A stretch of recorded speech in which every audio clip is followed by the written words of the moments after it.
Good afternoon, everyone. Welcome to this Wednesday workshop, which is a safe return to post-production. We're joined today by Neil Hatton from UK Screen Alliance, who's had a major hand in creating a document which aims to ensure a safe return to post, and also Martin Roberts, who is the Bectu educational rep. Spencer MacDonald, who is the who works in London Production Division with myself, will be here hopefully by about 3:30, if not earlier. And unfortunately, we couldn't get anyone from the Post-Production and Facilities Committee because they're all either working, which is a good sign, or are on family holidays. So the way that we're going to do this is Martin Roberts is going to run through risk assessments first of all, and then Neil is going to run through the UK Screen Alliance document briefly and also cover next steps. And Spencer MacDonald is on hand to discuss the British Film Commission and also the Bectu Safe Return to Work documents. Martin Roberts, I will pass it on to you. Thank you. Thanks, Neil. So I'm going to start with a presentation and then pass it on to my fellow contributors. And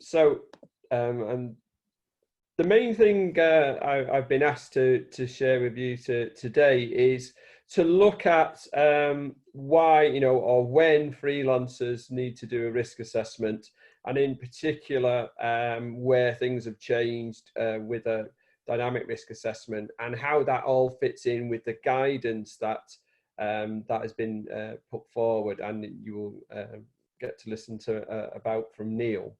So why do we have to do risk assessments, and why do we have to look at being safe?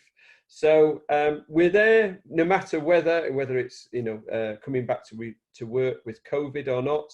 We're there to prevent accidents, and risk assessments are what's known as an absolute duty. They have to be done. They are a requirement to make sure that if you do something that has a risk involved in it, that then the production has the first responsibility to make sure a risk assessment is done, or it might be handed down to someone who is the competent person who does the risk assessment on their behalf. And the idea is that they might reduce that risk so it is acceptable. You're not going to get rid of all the risk, and in some places, and with COVID in particular, we're going to have to introduce safety equipment, which is normally the washing of hands and things like that, to make sure that we reduce the transmission risk to very low. So that's what we're trying to do. Now, just to start off with the legislation. The legislation is still the Health and Safety Act 1974, where it has the primary duties to keep people safe. Also that are in the legislation are regulations, and some of these regulations apply to COVID because they are being put in as regulations to try to keep the 2 meters distancing is one of those things that is a regulation that is there. Also, there could be where they have the particular lockdowns, they come under legislation. So anything above the yellow line is what is the law of the land, and it is expected that everybody complies with that. Now, there are lots of regulations, such as working at height, where it is described what the duty is if you want someone to work working at height, and therefore how then you comply with the duty under the Health and Safety Act. And this is the same with COVID, that it is expected that those are met, and one of those is that the industry, if they want to go back to work, provide guidance, and then that guidance is passed off as being acceptable, and then the risk assessment takes into consideration this guidance. And obviously we have got some down on the screen that we're going to be talking about in particular the British Film Commission one and the UK Screening Alliance guidance are particular to us in this particular webinar.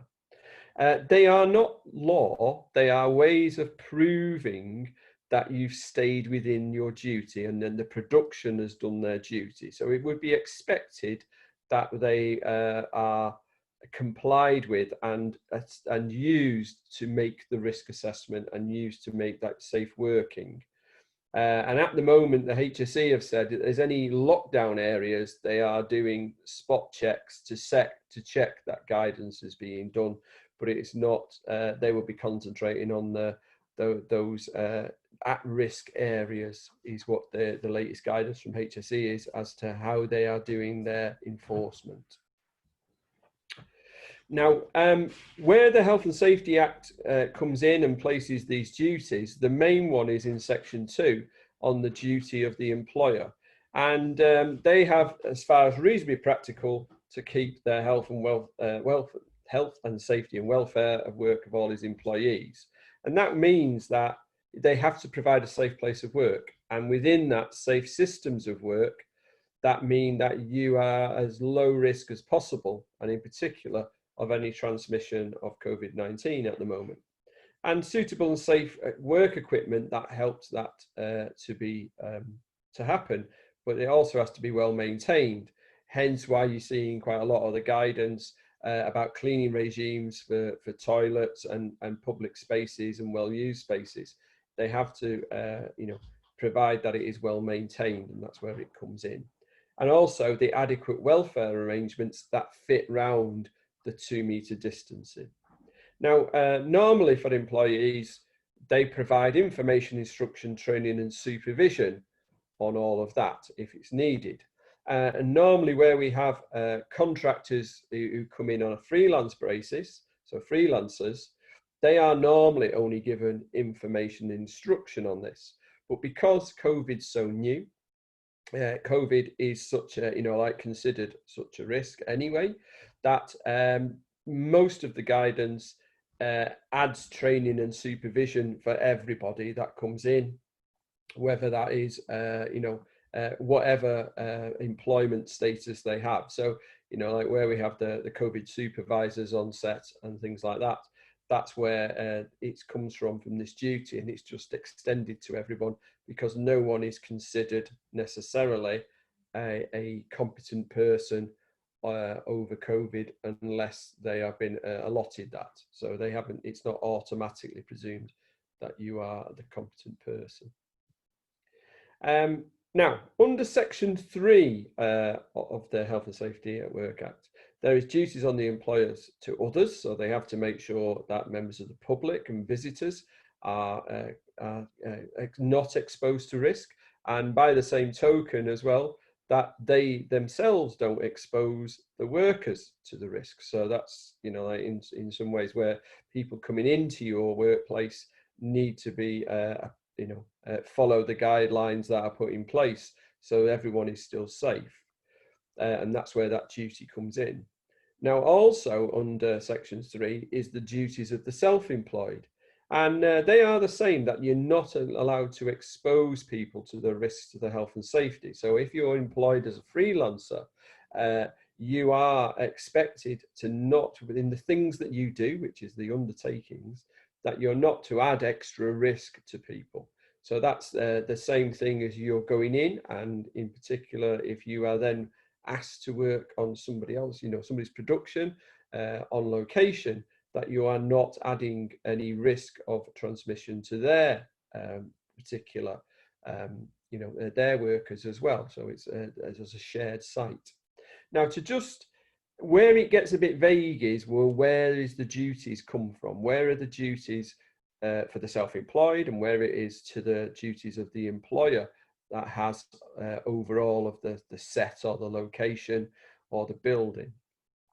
Well, if we look, if you were, say, for instance, something breaks down with your equipment and you are fault finding, and, in this case, you've got a picture of a sound desk, but any sort of equipment that you take the back off and you're trying to fix it, and there are live parts because you're doing the testing, and you haven't cordoned it off or, you know, done any measures, and someone else from the cast or crew puts their hand, you know, inside there because they've tripped up or something like that, and they've got electrocuted, that wouldn't be the you know, the failure of the duty of the employer or the engager. That would be the fault of the freelancer, because they are there in the competent person role, and they should have assessed it and put measures in place, because the production is relying on them to do a competent job. So in that sort of scenario, that's what happens. Now, if it is, you know, various other places, so they're asked to go by the production to go and do filming, interview in the street, say, if they were specified by the production and there was a risk assessment and said, this is where you're going, then the production would take the responsibility. They have the duty, and the duty on the freelancer is to comply to it. Now, if they were asked to devise the job themselves, so the freelancer is given free rein and picks where they're going to do the interviews, for instance, then the duty is on the freelancer to assess that and risk assess it and provide a proper place. Now, just to say, you know, like you see from the picture, if you are doing a job that might, you know, you are not allowed to expose people to a risk. So if a member of the public has to walk past you and go onto the road when you are doing the filming, then it is if they get knocked down by a bicycle or a bus or any sort of transport, it would be viewed that if you weren't there, they wouldn't have had that risk, and therefore you have put them at risk, and therefore you failed in the duty. And whether that's in the production or the freelancer depends on who was asked to do the risk assessment in that place. So it's very much as, you know, if they've given you all the details, you have to comply to it. If they're asking you to plan it, then you are having to make sure that it's safe and reduce that risk. So therefore you are taking some of the duty.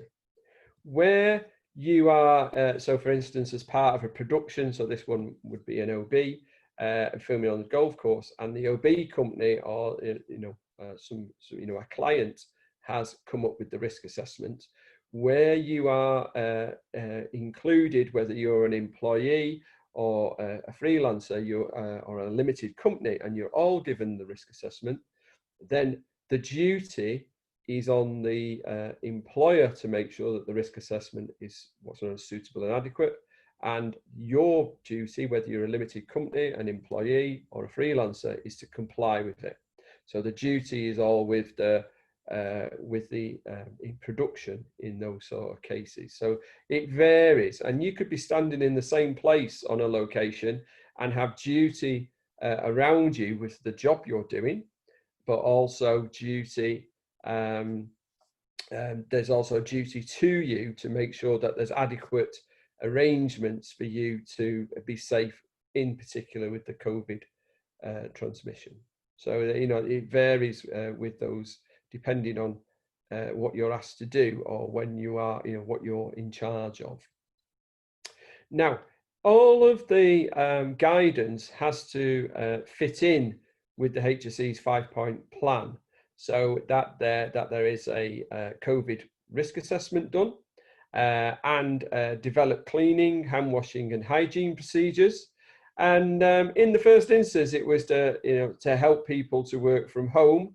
That's where, you know, there has been a change that if it is needed to, then people can go into work. That has been the most recent change, but still, it is still deemed safest that they work from home under most circumstances. And the fourth thing is to maintain this 2-meter social distancing where possible. So that's where we would always do as the default. Where people can't maintain it because of the job they do, they have to manage the transmission risk. So they have to do other measures, and that might be, you know, you have to wear a mask. It might be put screens up. It might be that they reduce the amount of time that you are within the 2 meters. Now, the production's responsibilities are to look at for everybody that they are bringing into the production, that they try to minimize the travel with the guidance that they do, and with the risk assessment. Consider the physical capacity of the space to social distance. Consider the activities that people are going to undertake, and sufficient equipment to stop and reduce sharing. And can the work patterns reduce the contact? So can they come in at different times? And configure rest areas, and public areas, such as receptions, to also keep social distancing. Now, from the freelancer's responsibility, it is to work to the guidance. So if you are asked to, come up with a risk assessment, it has to fit to the guidance that's for that particular part of the industry. To consider what your specific task, in how that is interpreted in the guidance, though it, certainly the British Film Commission, the BFC, theirs is very specific in certain areas. So it should be looked at. Well, is that possible, or that is what you've been asked to do? And if extra measures are needed, because nothing is set in stone necessarily with our job. There are lots of different variations. So we have to be aware that we might have to adapt it and add, or share, or where the 2 drop areas are, for instance, with shared equipment, or how and when it is best to do the cleaning for a handover of kit or anything like that. That might be what you've been asked to work out as part for the production. Now, where the regulation comes for having to write a risk assessment is Regulations 3 of the Management and Health and Safety at Work Regulations, and it requires that all employers assess the risk of the health and safety of their employers while they're at work. And there's no reasonable in that. So that means that no amount of time or money negates that duty. So they have to do it, and it has to be done before they start doing the task. Now, just to say, these are the findings from insurance companies, that the most common accidents for self-employed are poorly serviced, maintained vehicles, and working long hours, and then driving normally, and then defective equipment. So they're the 3, the main things that we would find that are, accidents that happen to self-employed. When you're using other people's equipment, you have to use it correctly. And as you can see from this picture, if you decide to adapt it in any way to make it fit yours, you are then accepting that risk. So therefore, you should have risk assessed it, and normally you should use equipment as it is said to use by the manufacturer. So it wouldn't necessarily be the production's responsibility. That is the freelancer taking that risk themselves. So you have to be aware that though you are supplied equipment, you have to use it in a safe way to be able to use it, and that would include any cleaning regimes. To expect there is some duty on the user to make sure that you have complied with that.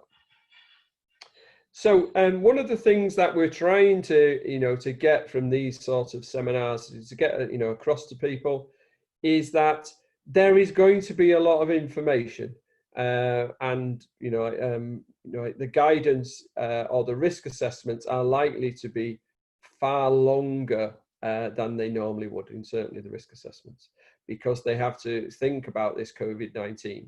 So what you should be looking to is getting that information early and making sure that you understood it from your point of view, and does it cover what you think. And in particular, it is worth, a lot of the HSE and the government thing is that they want people, employees, to consult and say what their concerns are, so the employer can address them. And this needs to be done before, rather than when you've just turned up on the location.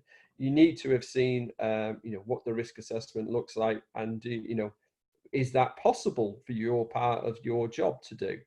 Now, normally how it is split up is that the risk assessment assesses the risk, and the method statement that comes with it says how it is to be implemented. So when people clean their hands, and when people where the spacing needs to be, or how that's going to act for your particular part of the job. So it should reflect that, and maybe have you got the correct equipment or enough equipment?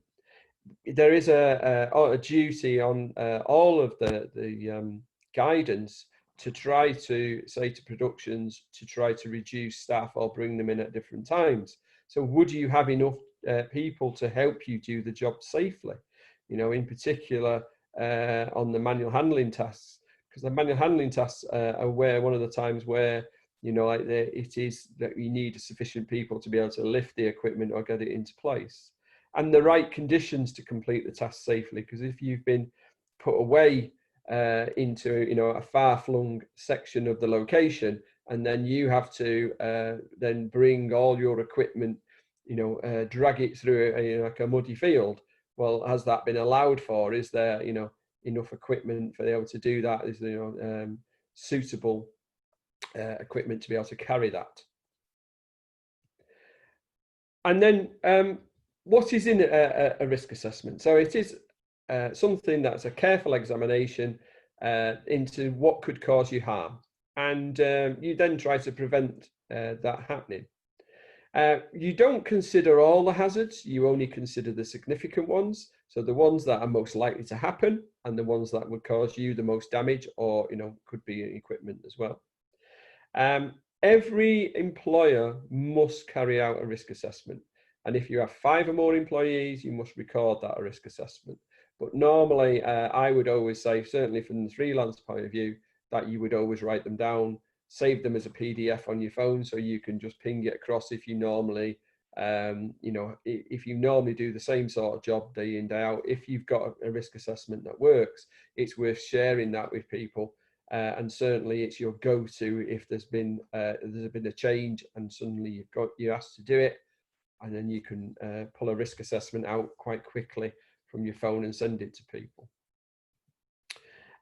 It has to be suitable and sufficient. So that means it's suitable for the activity being carried out and sufficient to cover all the significant risks.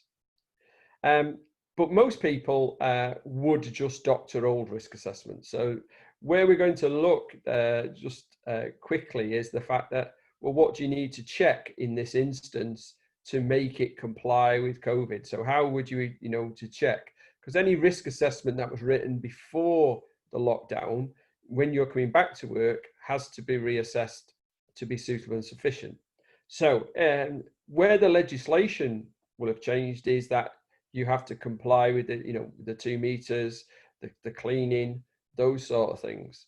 So if you're looking, well, the people, are they in an at-risk category? So maybe you have to do extra measures for them. The equipment, how, whether you've got enough of it, whether you need, do you have to share? So do you, if you don't, you shouldn't be, you should be trying to look that you be assigned to a piece of equipment for the day and keep that piece of equipment and have it in, if you've got to share, it's over like the same, the same 2 people, maybe, that sort of thing. The task, can it be done keeping the 2 meters, would be things to look at. And the environment. So they've said, it is far safer to be outdoors or recreate outdoors if you're inside. So have the windows open, things like that. Now, that's going to be quite hard when you are in a cutting booth and, it's quite small. But the idea is, well, does that many people need to be in it? Can we reduce the amount of people being in it? So that's what we'll be looking at the risk assessment. In a bit of terminology, a hazard is anything with the potential to cause harm, and a risk is the likelihood of being harmed by a hazard and the severity. So how and what the chances of it happening and how much it will hurt you. And when you've decided, whether to put it on the risk assessment is how likely is it to happen and how severe will that be? And the higher those two are, then it is almost certainly that you have to put it on the risk assessment. This is how I work it out. So obviously, if it's insignificant, so they both come up in the green, so it's rare and it's only, the most it's going to do is first aid, then I wouldn't put it on the risk assessment.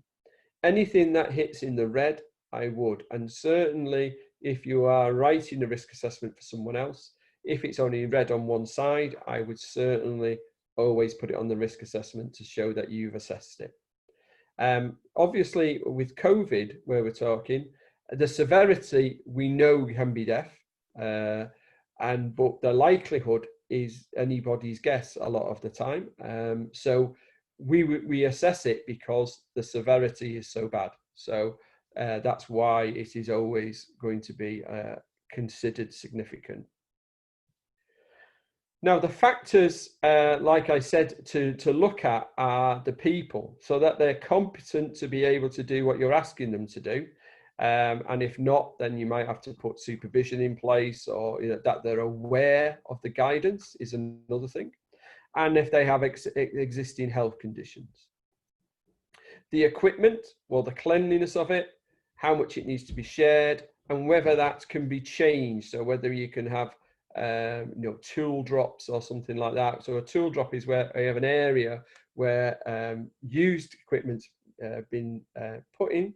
It's then either cleaned or left to be picked up by the next person who is part of your working bubble, or cleaned and then it's used by a new bubble.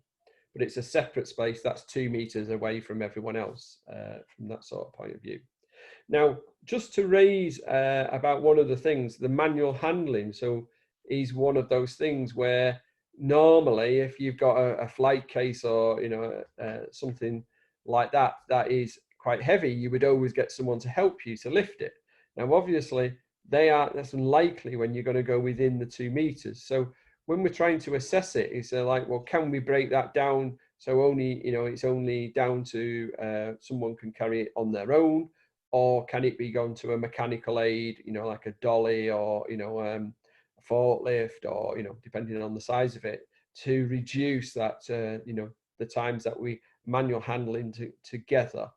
And, can the working back to back, side by side, maybe has the screen instead of working, in close or opposite each other is considered with that.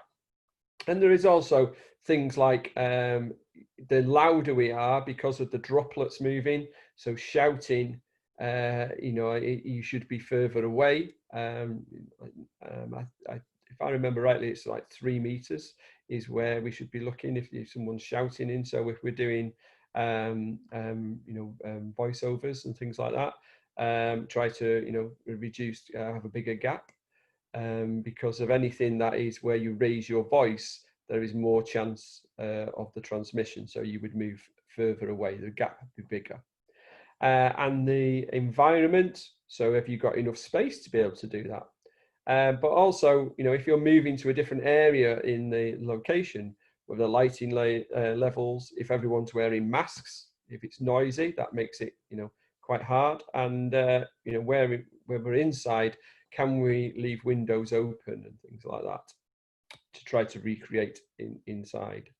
For those of you who are looking maybe to do, the COVID supervisor or anything like that, the production has to make sure that you are competent. They have to do due diligence to check that you are competent to be able to do that task. And there's some courses or whatever, but normally is that you are up to date with the guidance, and you are there as a COVID supervisor is there as an enforcing role to make sure things happen. You are not there to offer, write the risk assessments necessarily or anything like that. You are there to interpret it and make sure it happens. So you have to be competent to be able to read the risk assessments and interpret the guidance is where you're looking. But at the end of the day, the production has to do due diligence. If they're going to ask you to do it as an extra role, beware that it does take on quite a bit of time. So therefore, you need to make sure that they allow for that and that you are competent and feel confident to be able to do it. And just to say, like, it's like everything that they have to check due diligence, and sometimes, there is courses or there's a test on the APA side, on the commercial side, which you can do before you are allowed to do that role. Now, where we're picking what measures, so what measures are supposed to be on, is can we eliminate the risk? So do you need to be there? Do you need to be on set? Because that would obviously reduce the risk. If we can't, if we can't eliminate the risk, then how can we reduce it? So we can reduce the risk at source. So obviously having individual tools means that there is no transmission risk because there's nothing to pass on. If we are saying about contain the risk by enclosure, then it's something like the barriers between workers, and remove the person from the risk, so have different start times. Where we're looking at the reduce the exposure, that's reducing the times people have to work together within the 2 meters. And if we look at the when you would be track and traced as a part of the track and trace system, they would trace you if you've been with that person who is tested positive, if you were with them for 15 minutes or more in 2 meters or less. So if we are going to use it as a measure on the risk assessment, we would always say to less than 15 minutes together in under the 2 meters without other measures being put in place. So, and then the last resort would obviously be the signage and the personal protective equipment, because they don't get rid of the hazard. They only protect the one person. So they are, it is not that acceptable. And also there are things that also hazards that come with people wearing PPE for too long. And you only had to see the pictures of the nurses and the doctors in the COVID wards when it was at its height, of the rashes that they got and things like that. So there's always a duty on the production to try to reduce the amount of time that people have to wear PPE. And at the end of the day, they only have to do so far as reasonably practical. So that is that they balance the level of risk against the cost and convenience. But that where is that reasonable is that it's reasonable to expect that if you work in the industry, that you follow the industry guidance. That is what is reasonable is expectation. And then we have the 5 steps to risk assessment, just to explain that you identify the hazards, decide who might be harmed and how, and always communicate what you have decided as the measures with everyone, in particular on a shared site. If you have 5 or more employees, you record your findings and you would review and revise as necessary. And this is an ongoing process. And as you probably have noticed, all the guidance are living documents. They have version 1, version 2 as they go through, because the situation changes, and therefore that's why they're all living documents. Now, just to explain about the risk assessment systems, normally people use templates. Productions normally write risk assessments that are what's known as generic risk assessments. So they cover the common tasks and the activities that they're going to do as one big document. Where you are asked sometimes as a head of department to write a risk assessment as the competent person, you are essentially providing a task risk assessment. So you're just looking at the bit that you do and providing that towards, and it's known as added to as a supplementary risk assessment to the main document, which is all fine and it's all done pre. Now, we do all know that our industry likes to be able to have the flexibility to change, to say, oh, well, that shop's not working, anything like that. So what we have in that case is that we still have to reassess, and that is what's known as a dynamic risk assessment. And I'm just going to finish off with just a little bit about dynamic risk assessment. If you are writing or in that position where something has changed, And it will either be one of the four things. So the people have changed. You either haven't got enough people, or you've been given some, somebody's come in that needs extra measures, for instance. The equipment, so it's not, in the right place, or, not the right equipment that you've been used to, or you might have to adapt it. The task, you're being asked to do something different, or like the pictures you can see, the environment has got worse. Now, in particular, this is the weather, but it could be that you're asked to adapt the guidance to a smaller room, or, like you've been given a smaller room than you thought originally when you got to location, those sort of things.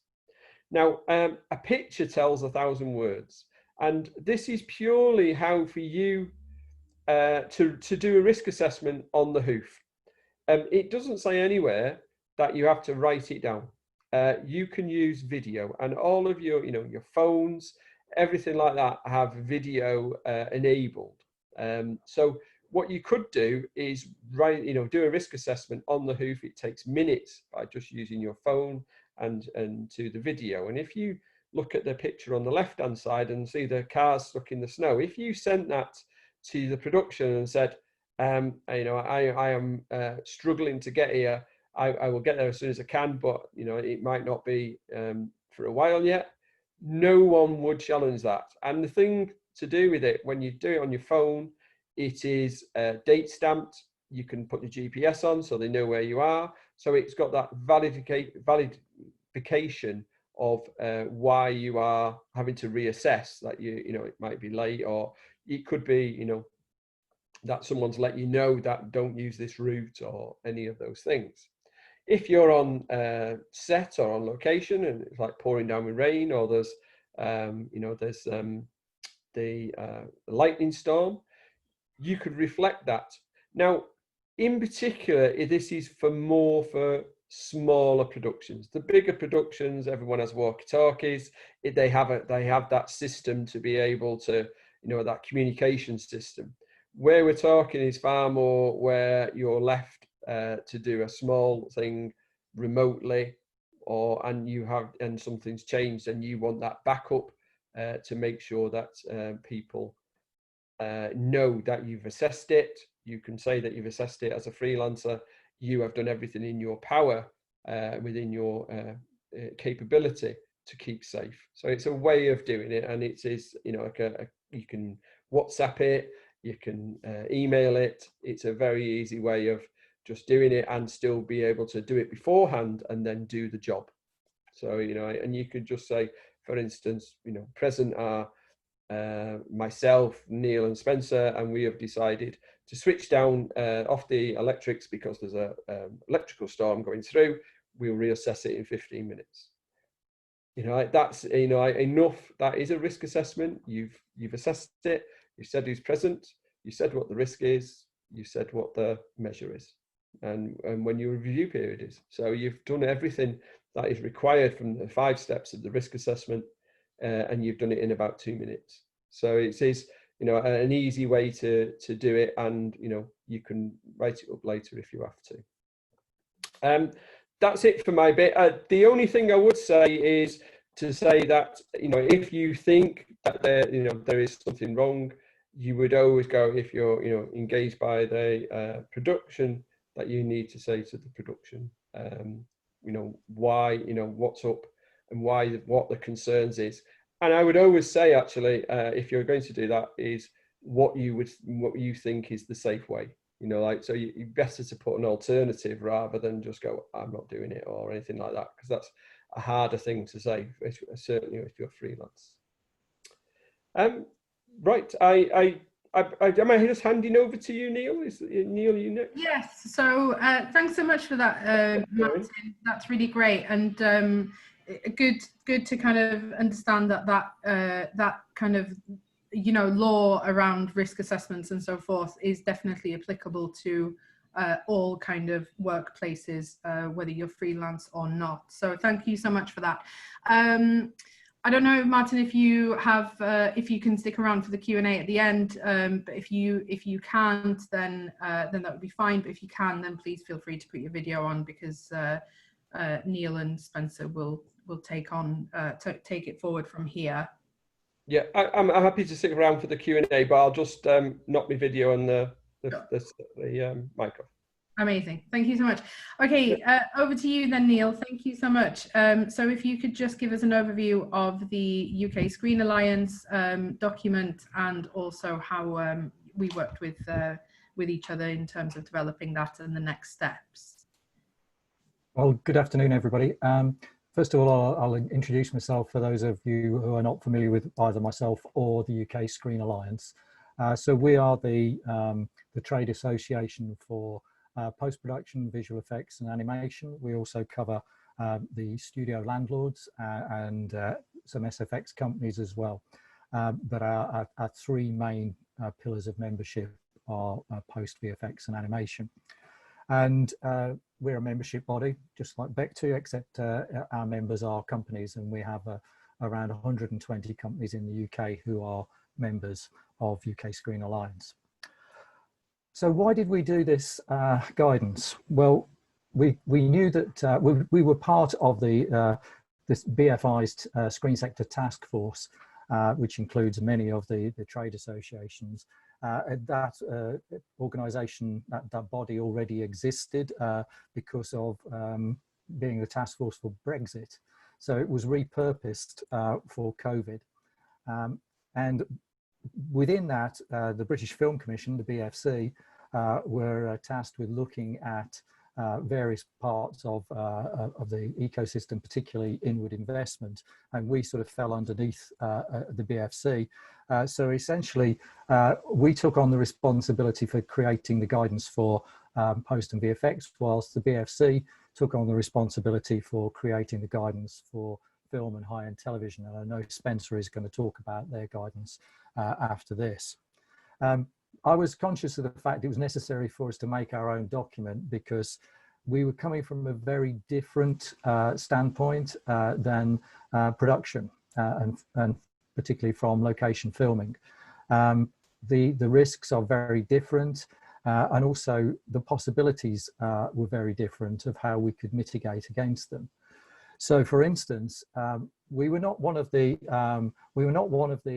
organisations or business sectors that was required to close on lockdown. And in fact, post-production continued to work through most of the early stages of the COVID pandemic. The big problem was, of course, we only had so much gas in the tank from the filming that had already taken place prior to the lockdown. And once that started to run out, of course, post-production companies have been rapidly running out of business and continue to do so. So we were very pleased to see the various measures being taken that had been proposed by the BFI's task force, such as the production insurance fund and also the agreement of the guidances. And there are other measures that we hope will come in the pipeline as well to get us back to work and get us back to growth. So the different standpoint was we were able to work, whereas filming had to stop because social distancing was extremely difficult, and certainly activities like hair and makeup was pretty damned impossible without working out what the mitigations would be. But for us, once we saw that this was coming in late February, early March, most of the companies started to enact their contingency plans of moving everybody to home working. So it was a pretty Herculean effort to get everybody connected up so they could work from home. Some companies were already well down that avenue, since they decided that we wanted to, they wanted to work that way because of the flexibilities it offers them in normal times, but they were in a good place for COVID. Others have struggled a little bit with it, and some solutions have been better than others. But clearly the safest way of working in post-production was to work from home, work isolated from everybody else. And by and large, that's been pretty successful for most operations. So our guidance does cover that, the ability to work from home and also the circumstances on when that does work and when it doesn't work. I can see that, that you've put the links to the guidance into the chat window, I'm just going to put in the link to the UK Screen website page. That will be the page that I'm going to share with you now. So here we go, share that one. So you can you should now see the website page, and that is always current. And as Martin had mentioned, all the guidance is living guidance. So we're actually already on version 1.6. If you bookmark that page, you will always have the latest guidance accessible to you there. All we do is we keep the same page address and we just update the link to the guidance on there. We've also provided a change document so that we've tracked the changes from the very beginning version 1.0 all the way through to version 1.6. So you don't have to read the whole document every time we do an update. You can just check the changes there. So you can get all of that. And if you are working in a post company as well, you can also download some free posters to use in your post-production facility, which say that you support the UK Screen Alliance guidance for COVID secure working. So that is the page you can see to download the guidance. I'm just going to pull up the actual current guidance for you at the moment. I'm not going to go through it blow by blow. If I can find it on my screen, let's see, where has it gone? As usual, I have far too many windows open and it's not appearing. So hold on a second, let me just try again. Here we go, that's the one. Right, you should now see the document. I'm not going to go through it blow by blow, but first of all, you can see there version 1.6 on the 1st of August, so it's fairly recent. We did produce the guidance originally in consultation with the BFC. BFI also gave it its blessing. PACT were involved in the consultation, as indeed were Bectu. And as we approach the first major revision, I say major revision, we have done point releases already, but the major revision that I'll speak about later, we will involve Bectu again in the consultation on that. This also was reviewed by the Health and Safety Executive, and it was also reviewed by DCMS, so it does have government approval.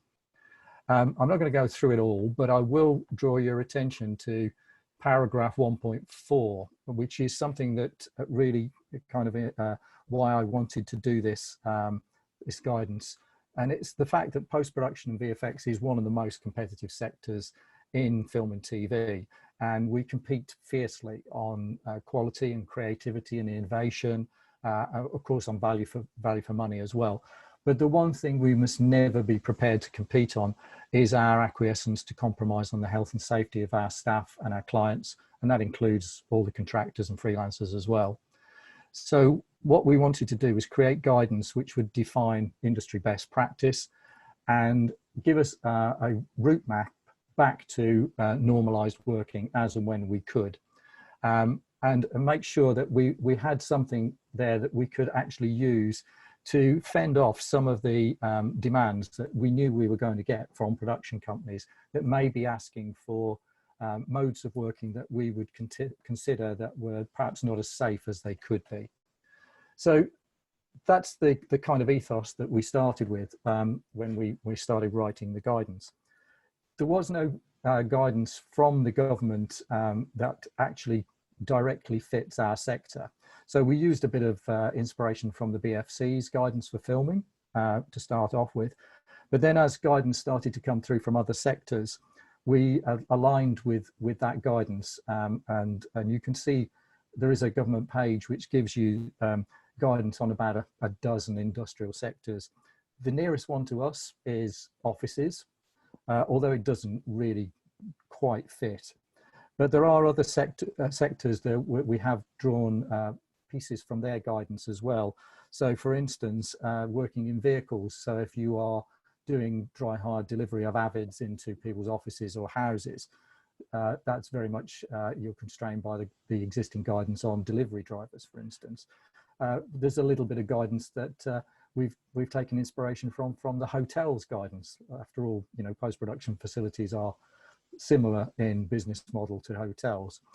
But there was also the guidance for theatres and performances. And I think Martin mentioned, you know, when you're doing ADR or voiceover and people are projecting their voice, that's a live performance effectively. So we've taken a bit of inspiration from that. But there's a big chunk of it that we had to make up for ourselves.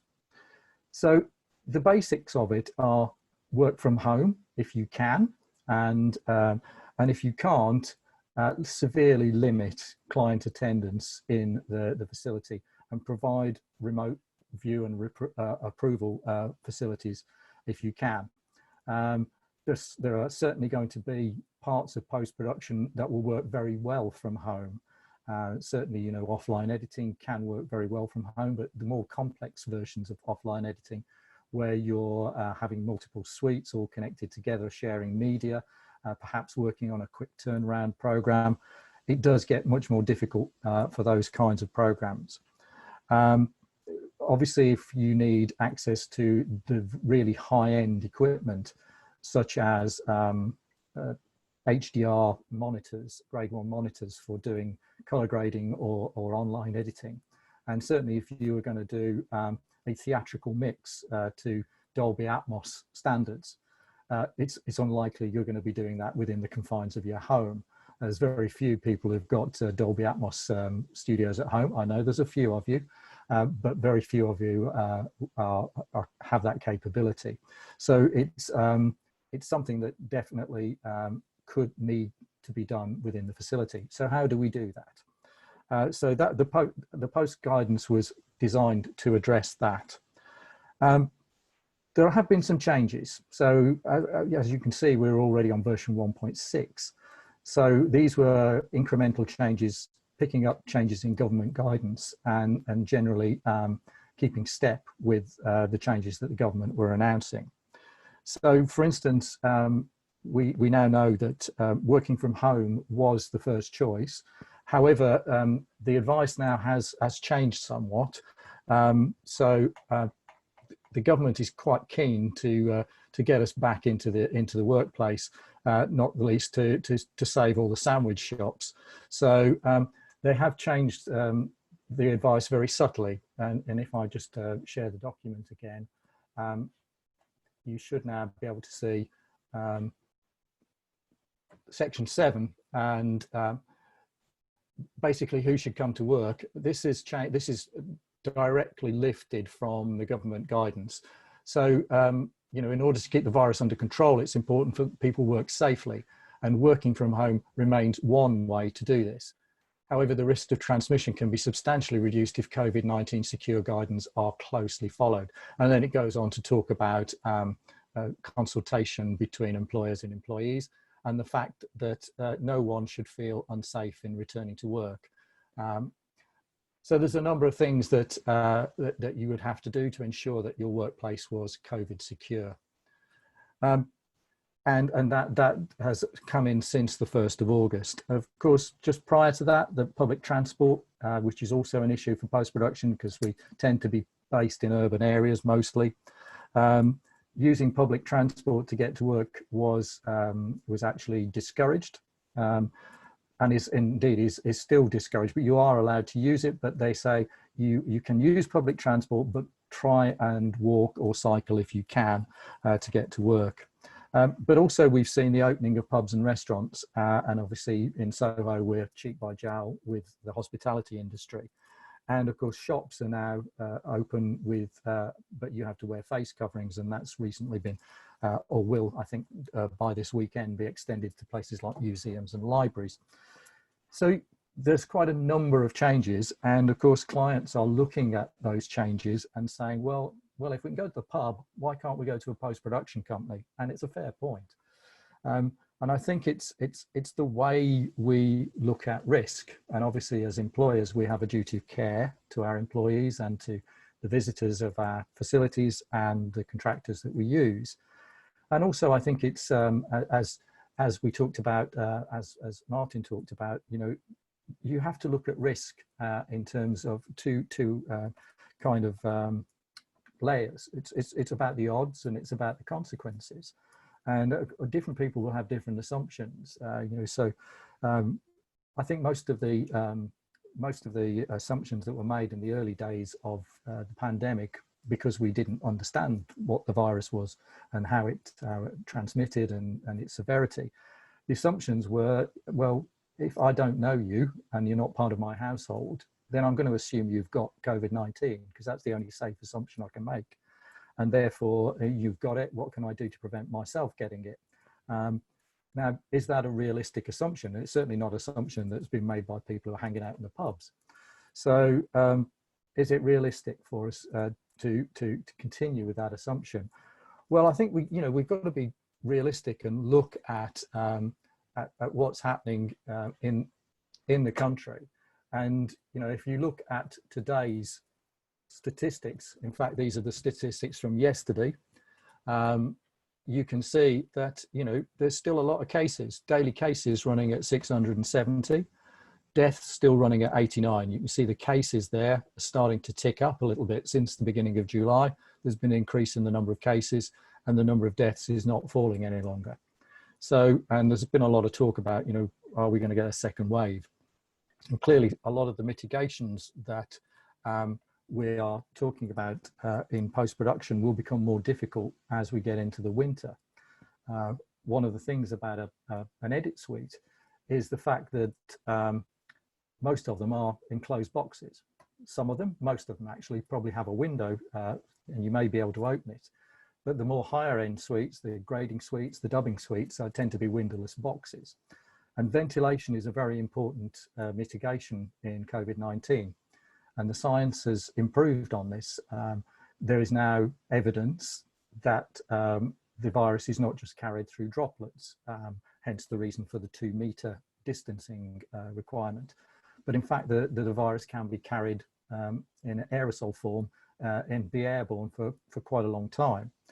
And there's evidence, in a restaurant in China where somebody in one table infected a lot of people in the same restaurant, even though they were sitting on tables that were well in excess of 2 meters away, partly because the air conditioning was just recycling the air and blowing it around the room.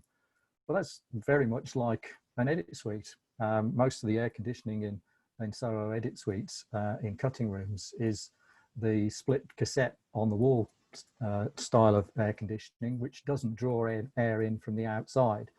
So we've got to really think about how we deal with rooms like that. And really the only safe option is to make them single occupancy. You can still edit in them, but do it on your own and make sure that the room is cleaned down between each occupant. So that's already in the guidance. But as we move more towards client attendance, and there is a lot of pressure for that, we need to think about how we can get back to work and how our assumptions will change as the virus is conquered. And we can start to think about, the mitigations. In fact, well, you probably don't have the virus because maybe about 1 in 2,000 people have the virus and maybe you're not one of those. So we need to think about that level of risk in a reasonable context. So we are now consulting once more on version 2.0. We've saved the big integer release for the first major change in the guidance. And this will be about increasing the amount of client attendance in a managed way. What happens in an offline suite when it's dry hired? So that is something you can't manage as a post-production company. If you've hired it to a production company, you can't go snooping in there. You probably can't go telling them what they should and shouldn't be doing because they're not going to like it very much. The best you can do is recommend what they do within the confines of their suite. Once they come out of the suite, they have to play by your rules. But it's in their interest to play by some kind of recommendations, not least for the safety of their own workers, for the people that they've hired, their edit producers and the editors that they've contracted, but also for the business continuity of their production. If they have an edit team and it consists of several edit suites, all with edit producers and editors in there, you don't want to be in the situation where one person contracts COVID-19, and because you've all been mixing on a daily basis, you have to shut the entire team down and put everybody into self-isolation, because that's going to seriously impact your production. So we're starting to consult on that. In fact, we started this morning with our members with a straw man document detailing some of our ideas how we might progress with this. I hope within the next couple of days to flesh that out, and I will be sharing it with Spencer, who presumably will go out to consultation with you guys as well. We'll share it with PACT to see their opinions about it, because they are very key in opening this up for greater amounts of client attendance. And also we will run it through DCMS, who pass it to the Cabinet Office, where the team that looks at all guidances for all industries, they will be assessing that and hopefully giving us the okay. And then we'll publish it and get that out there, and hopefully get a bit more business flowing through. And that will coincide, I hope, with the upturn in business as more filming started, and the fact that gradually the restrictions will be more relaxed. One of the things is, I don't think we're ever going to go back to totally working on premises. I think we're always going to be now in this blended model of some working on premises, some working remotely. There are clear advantages for some productions in working remotely. There are also clear advantages in the ability to do pop-up post, and particularly pop-up post in the regions, which has been difficult for post-production companies based in London. That is one solution now, so we can expect to see more of that. But I think, certainly in the short term, we're not going to see a massive return to on-premises working, partly just because we can't accommodate the number of people that we used to accommodate because of social distancing. And there will be a level of restrictions. And we need everybody to play their part in this, the post-production companies, the freelancers, and the production companies. So hopefully that's the way people will accept this guidance, and we'll get a full agreement when we go out in the consultation. Okay, that's all I'm going to say for now. So I'm going to hand over, I think, to Spencer to talk about the BFC guidance. Thanks, Neil. I won't talk for too long, actually, because I'm sure that there's going to be lots of questions, and I'm sure they're going to probably be mostly aimed at you, Neil, actually, because they probably want to find out in terms of, what's going to happen, in the future. So just a bit of background from our side. So back in March, we did a bit of research about how many, productions were out there, and we estimated, after trawling through lots of data, that there was roughly about 280 odd productions that stopped filming, particularly when the lockdown took place, which was on the 23rd of March. So there's 280 potential productions that never went into, post or visual effects. So you can see in terms of what's the impact that's had on, the industry. So quite quickly, after everyone caught their breath, the BFI set up the task force, which has already been referred to. So the sector task force split itself into different groups, one of which, Neil was chairing, to do with the post and visual effects. There was another one which was physical production, which is mainly to do with the cast and crew, which I was on, and Kevin Trahi chaired. And that was mainly inward investment, so the high-end TV productions and the major motion pictures. And then there was a business and legal affairs task force, and there was also, separately from all of those task force, there was the APA return to work document, which I think was one of the first documents to be produced. And then there was also the broadcasters, which is the BBC, ITV, Sky, Channel 4, the usual suspects. And then there was the Bectu document, which is quite granular. It's got lots of information in there, and was originally started by the ADs, but then we actually pulled in, the other branches and pulled lots of information together. And it's really quite detailed document, which is used quite a lot by outside organisations, actually. and other trade unions, not just in the UK, but outside as well. So we've had requests from other unions to use parts of it.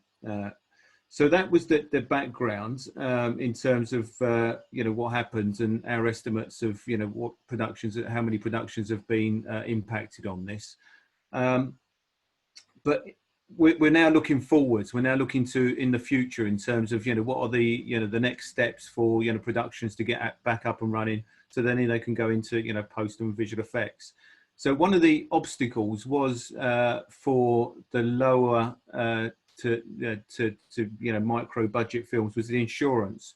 The streamers and the major motion pictures, they were saying that effectively if it had to stop or it had to halt as a result of the COVID situation, they could probably continue. So the insurance was crucial for the lower budgets, and that was a hindrance until they could actually get that in place. Now that's in place now, so there is a government-backed insurance scheme. You may have seen it being advertised. It's 500 million was is being made available to restart the film and TV sector, which is good news. The quarantine exemptions, so that came in for key cast and crew that come into the country because certain productions were worried about that might hamper their scheduling. So that's been dealt with now, so that's good news. And what we're seeing now is we're seeing more of a thirst for content to be back onto the screens, which is good. So we know that there's roughly about 413 productions that are in development. So that's the good news, in terms of what we might see, coming our way. And also the other bit of good news is that the studios have decided to continue with their plans to build. So there was plans with the Dagenham studio in East London that got the go ahead on the 6th of July. So that's still going ahead, which is good news. So that's a massive development out in East London. The studio that was planned to be built in L Street, which is a Sky, NBC, Universal studio, lots of stages. I think it's roughly about 17 stages, 33 acres, something like that, which is going to be a colossal film studio. So the confidence is there to bring back the content, but as Neil knows probably better than any of us on this panel, it's going to be a long time before that content gets produced and reaches its end result in terms of post and visual effects. So there will be a lag. There'll be a long lag in terms of work coming through. But from the helicopter view that we've kind of got of the industry is that we are seeing things slowly turn around now. We are seeing things come back into production, which is good news. We're seeing good indicators in terms of the studios being given the green light. And we're seeing lots of productions in development, which is all good news, So the outlook is looking better than potentially it was a few months ago when all we were doing was putting in place plans to try and get productions back up and running. Now we're talking about productions actually getting back into, filming, and therefore they can go into post and visual effects. So the outlook is looking better, a lot better now than it was a few months ago. But as I said, I think it's going to take a considerable amount of time and probably a lot of pain for the post and visual effects sector before that actually, gets any results for the post and visual effects sector. But I think that's everything from me, actually, Neil. I just wanted to give a brief overview in terms of where we've come from and where I think we're going to end up. Okay, fantastic. Thank you so much, Spencer. All right, we've got about 15-20 minutes to take questions. So if you have anything to put into the Q&A section, please do so now. And if everyone's okay with this, I'll just crack on with the questions that are already there. Spence, you might want to pick this up. Mark is asking about the privacy for data privacy that productions are currently collating and collecting on the health of crew. Is this a GDPR issue, and also how does it fall in line with the safe return to work? It's covered in the, I'm not too sure where it is in the UK Screen Alliance. Maybe, Neil can answer that. But I know definitely in the BFC, physical production, it's quite clearly covered in there. GDPR is, central to, making sure that the data is collected in the, the proper way. And there is an undertaking in there that it will be done properly in accordance with the GDPR rules. And I presume it's mirrored in the UK Screen Alliance, but perhaps you can pick up on that, Neil. Yeah, it is absolutely mirrored. And one of the things about collecting, health data, such as, do you have COVID-19 today, is a bit of health data. And that has a higher standard than any other kind of personal data, obviously. The guidance says that you can only keep that for 21 days, because the purpose you're basically collecting it for is contact tracing, and contact tracing would have happened within 21 days. So once that 21 days is over, that's the time to securely delete that data. Of course, post companies usually ask you to sign in when you go in through reception and provide your details. And that's for content security purposes and security in the building. They'll still do that, and they don't have an obligation to delete that data within 21 days. So quite often you should see on the form what data is being collected for what purpose, whether it's building security or whether it's COVID-19 contact tracing. And obviously the deletion policy will differ depending on what you're collecting, but it is all covered in GDPR. Okay, thank you both. So Blair's question is there any online course for post-production similar to the coronavirus basic awareness on production training online course that is provided by Screen Skills? Martin, you might be a good person from the training department, but also Neil, you were going to say something, so please come in afterwards.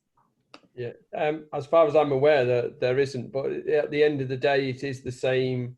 It is the basic principles. So the Screen Skills ones should be sufficient, really, in the majority of the time, because it is all about the cleaning and understanding the transmission. So I would say that the Screen Skills one is probably fine. But Neil, I don't know whether you know any different. It depends on who it is doing the risk assessment. I mean, if you're a freelancer, a lot of the risk assessment will have been done for you by the production company and by the post-production company. And in fact, you don't need to do a risk assessment unless you're employing more than 5 people. So, or certainly you should do an assessment, but you don't need to write it down. So it's much less onerous.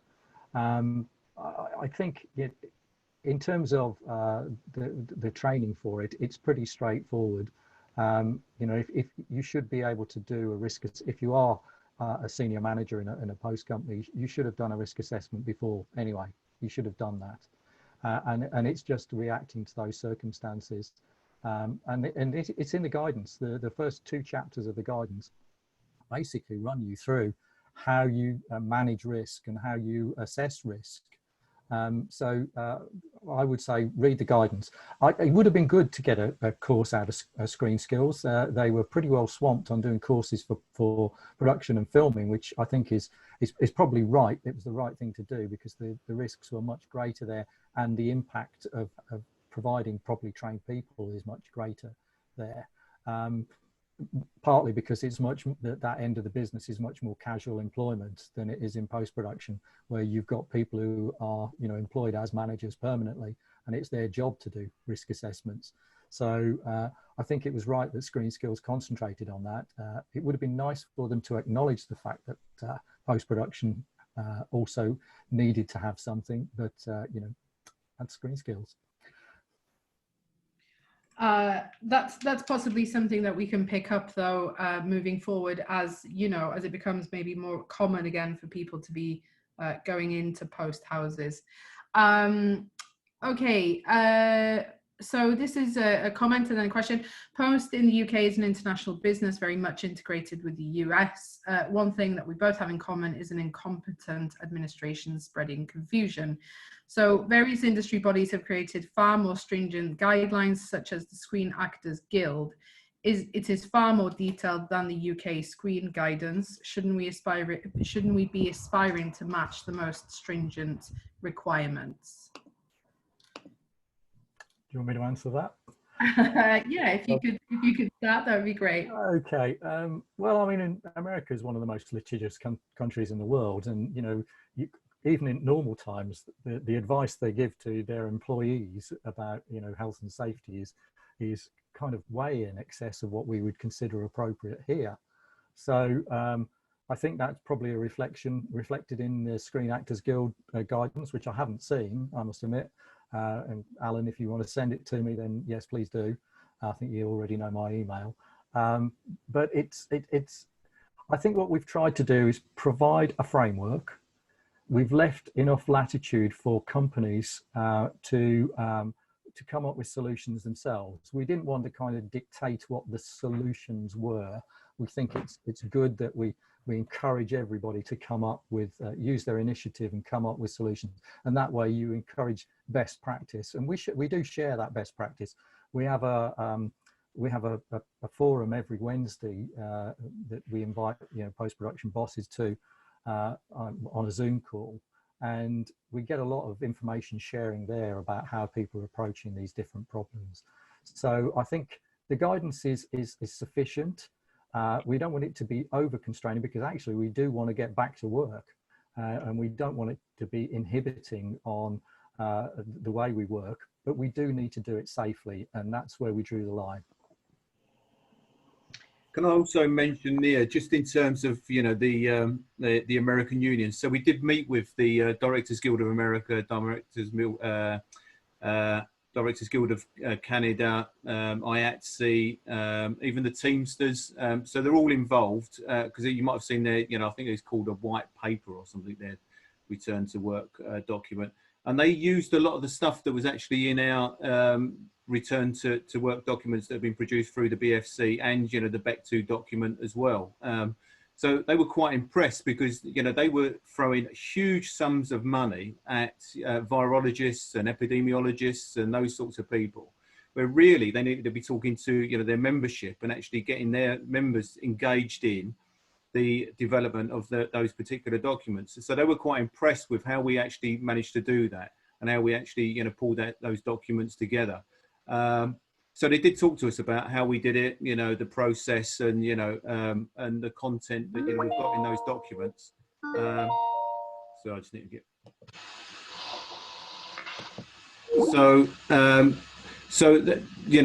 If anything, we were probably first in terms of putting those documents together out of, all the Americans.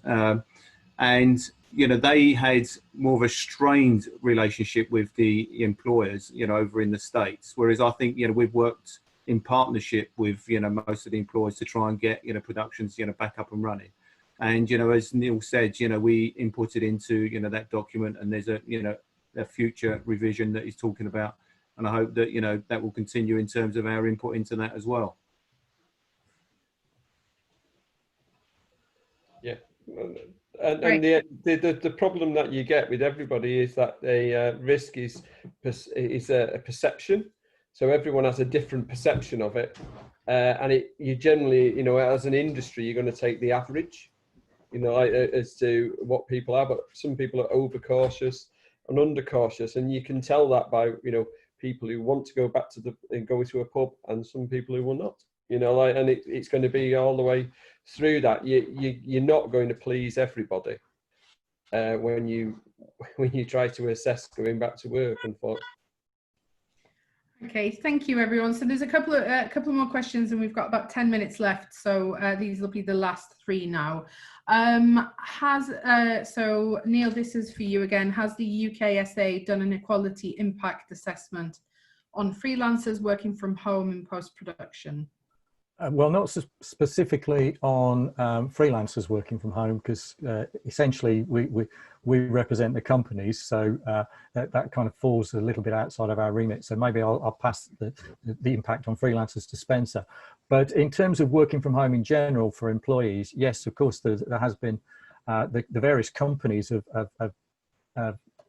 they didn't really have a choice to begin with. They'd had to do it, and I think we are monitoring the impact on home working. There are some things that have come up, which such as, what is your home broadband like? Because that clearly inhibits you being able to work successfully if you've got pretty awful broadband, or if you're sharing a flat with other people and they're also trying to Zoom call at the same time that you're trying to pull down 4K content from your company's server. So I think it is difficult, and we also are very mindful of the impact of isolation and the mental health impact. And I know this is something that the Film and TV charity have been very hot on, and they've got some good advice. So I think if anyone's in that situation and feeling isolated, they can get advice from the Film and TV charity. Great, thank you very much. Okay, so this is, it would be good actually to get your insight on this as well, Neil, as well as Spencer. What guarantees are there for job retention in post-production if you have to self-isolate? Do you want to do the freelancers first, Spencer, and I can pick up on employees?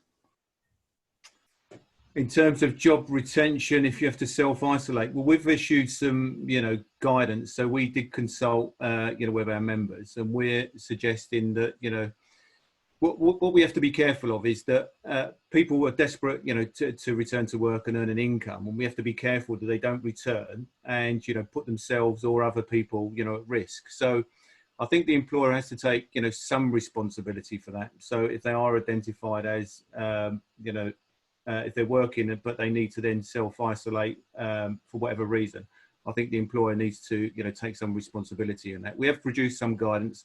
I think it's up on the website. If it's not, then we will get it posted up there, because it's got all sorts of circumstances in which you might find yourself in, and what our advice is in those circumstances. But certainly we would say that the employer, you should first of all, talk to the employer about that and try and come to some sort of, resolution about, what should happen in those circumstances. But what we don't want to do is get to a situation where people are desperate to return to work. They put themselves at risk, or they put others at risk, because their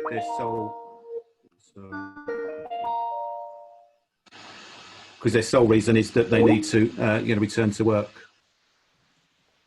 Yeah, I think there's some sympathy with, obviously if you've had a long period where you've had no work, and then suddenly you get back into work, and then you're not feeling terribly good on one particular day. Should you go to work, or should you report in and say, I think I might have COVID, and therefore potentially the employer, well, the production, may not engage you. So that is a bit of a dilemma, and that's what Spencer's referring to.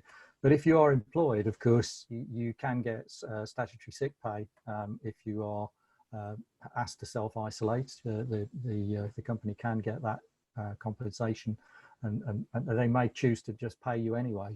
And also, in terms of whether that would put you at greater risk of redundancy or perhaps non-renewal of a fixed-term contract, the latter is probably more of a concern. But in terms of selection for redundancy, I think the company would be on very sticky grounds if they had selected you on the grounds that you currently had COVID.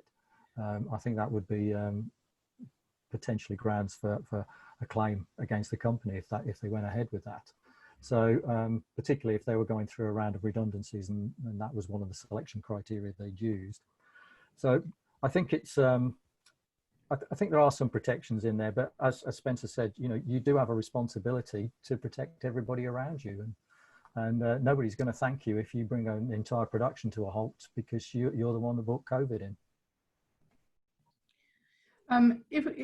Sorry, Polly has just commented in the chat function around that fact that the working from home is a big issue for parents with kids off school trying to kind of continue to teach from home, but also working from home, and how that's relevant to the equalities impact. The impact on equalities.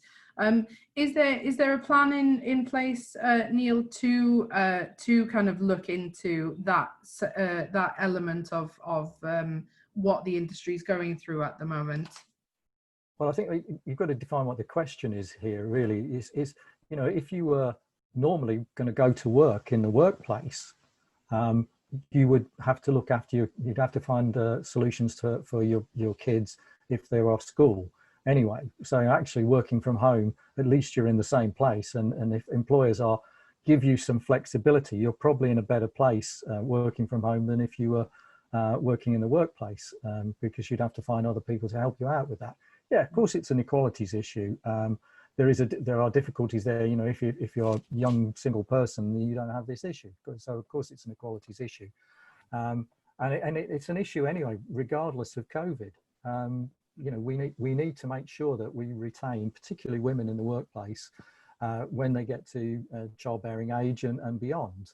And you know, we've got some statistics which show that there is a drop-off in the number of women in the workplace, and we're constantly trying to rack our brains and trying to come up with schemes to counteract that. And you know, one such scheme has been running through, which is one that we commissioned through Screen Skills, which has been paid for by the High End TV Fund, but has been delivered by Film London, which is a return to work scheme for not just for women, but for anybody coming back from parental leave or any other kind of leave, and getting them back up to speed with the industry and giving them a placement, and there's a paid placement for them of a short duration, but at least it gets something back on the CV which is current. You know, these are the kinds of schemes that we're coming up with to try and get people back into the workplace in normal times, let alone COVID. Okay. Sorry, I'm just conscious of time, and obviously I think elements of this is a much broader discussion that we need to have. Just to close, there have been people coming forward saying that that they're finding that clients are not willing to adhere to the same standards, yet would be working on projects for a far longer period in post production than production itself. This is worrying with winter coming and the risk of spreading an illness through a post house.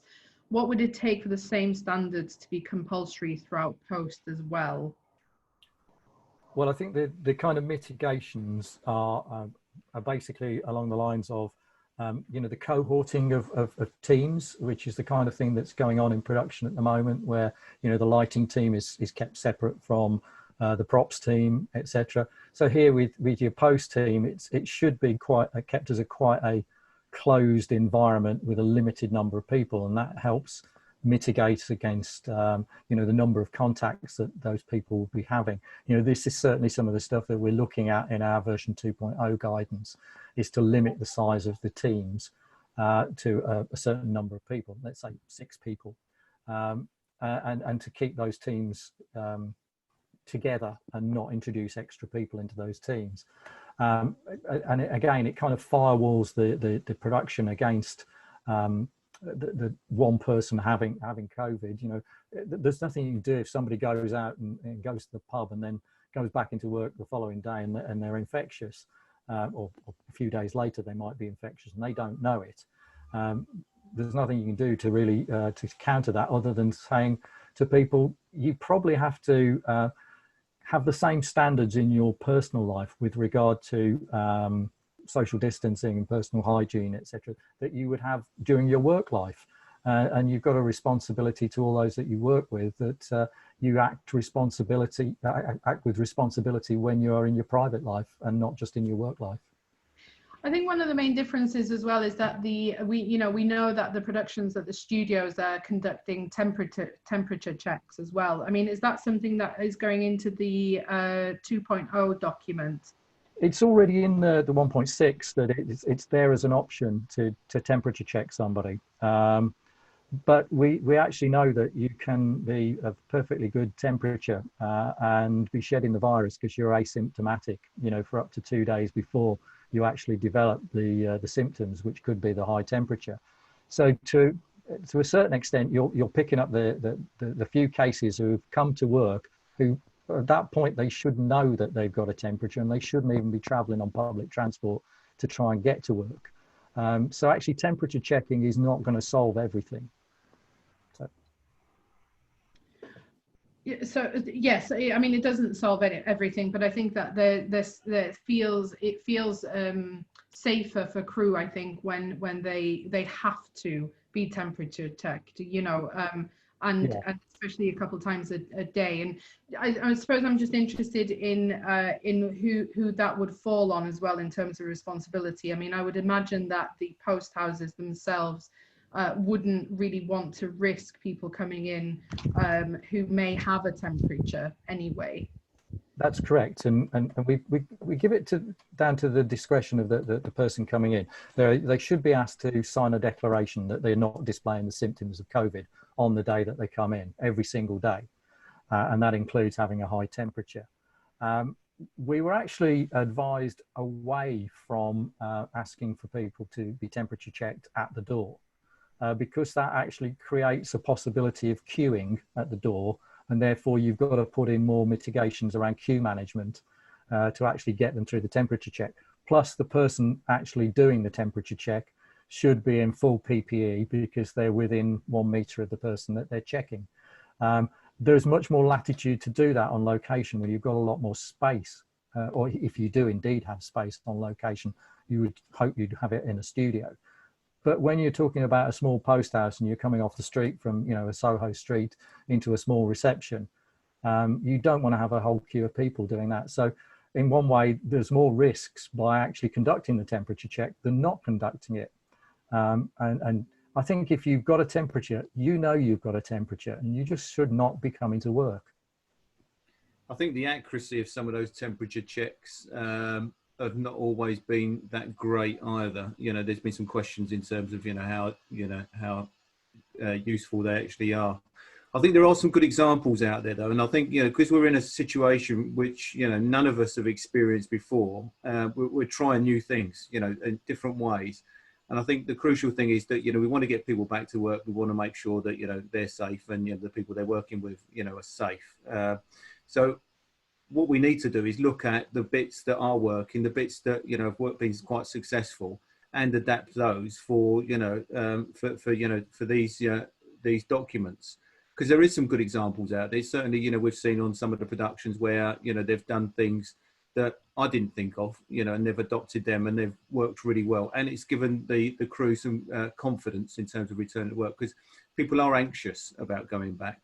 But I think the other thing to take away from this is that you said right at the beginning, Neil, that we're going to probably be looking at a more blended approach in terms of work in the future. And I think you're right, actually. This has kind of changed things a lot. And it's reset things for a lot of people. And I think we will see a different way of working. And I think we all need to adapt.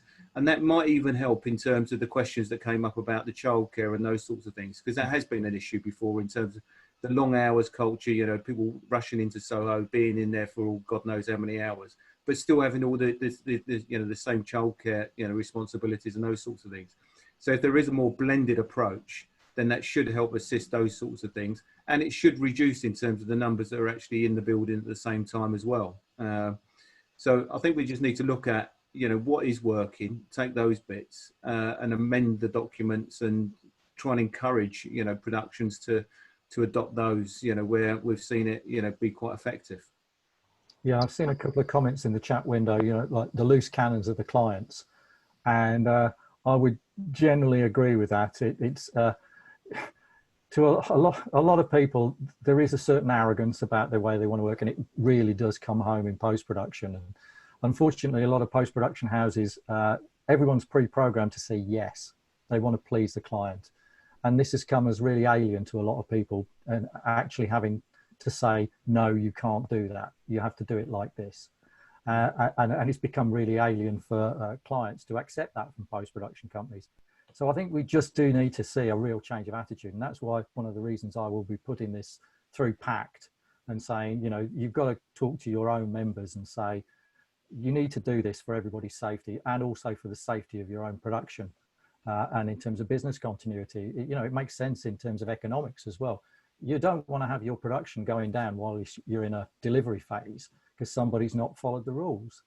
And that could be really expensive for your company. So just in terms of economics, make sure your clients are behaving with appropriate behavior when they go into facility companies and cutting rooms.